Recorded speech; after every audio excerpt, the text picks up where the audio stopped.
Madame Victor Jasmin, sénatrice de la Guadeloupe, Monsieur Régis Elbé, secrétaire général pour les affaires régionales de la Guadeloupe, représentant Monsieur le préfet, Madame Véronique Lagrange, représentant Monsieur le préfet de la Martinique, Madame Marie-Luce Panchard, vice-présidente du conseil régional, Monsieur le président de la CERC Martinique, cher Yann, le président de la CERC Guyane s'est excusé, il ne peut pas être là, il est représenté par Daniel Beausoleil qui est présent.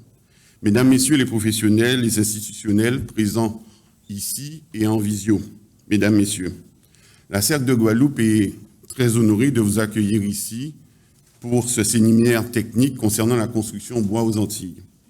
Alors d'abord, comme Barbara le disait, mais j'avais l'intention un peu de vous expliquer un peu comment fonctionne une CERC, mais très rapidement, avec un peu l'historique. La CERC Guadeloupe a été créée en 2020, septembre 2020, à l'initiative de l'État, de la Fédération du BTP, ainsi que tous les professionnels des organismes de la profession. C'est une association type loi 1901 qui comprend parmi ses membres fondateurs la CAPEB, la CNATP, la Fédération du BTP, l'ARMOS, les MPI, la région, le département, la préfecture, l'ADEAL et l'INSEE. En fait, notre objectif, c'est quoi? C'est le développement d'une expertise locale de la filière construction pour apporter des outils fiables d'aide à la décision pour l'ensemble de nos partenaires publics et privés, et ainsi que des professionnels de notre département. La CERC Guadeloupe produit et met à disposition des travaux de conjoncture, d'analyse sur la filière BTP localement. Elle réalise également d'autres missions telles que la production d'index du BTP pour des index locaux, une analyse aussi sur les coûts de la construction du logement collectif en Guadeloupe et travaille en binôme avec la Martinique sur le projet d'adaptation des normes de construction aux Antilles. D'ailleurs, c'est le sujet qui nous réunit aujourd'hui. Et cette démarche d'élaboration de référentiels techniques propres à nos territoires suit son cours avec la participation d'experts contributeurs qui participent à des groupes de travail.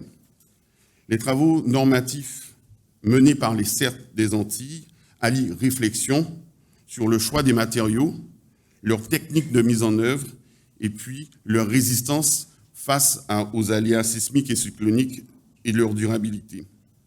Alors nous mettons en avant aujourd'hui la construction bois aux Antilles qui ne demeure pas c'est pas une innovation particulière, mais qui nécessite une certaine technicité et des entretiens spécifiques pour leur durabilité. Le bois est un matériau naturel qui a de nombreux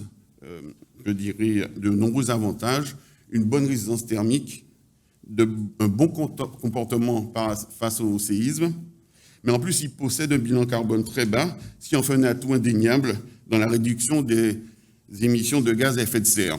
Alors, à l'heure où nos impacts sur l'environnement sont importants, il devient donc nécessaire de travailler sur des modes constructifs en bois.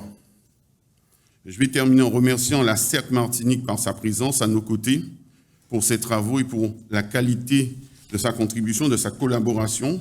Merci aussi à la CERC de la Guyane et aux professionnels guyanais pour leur participation, leur intervention.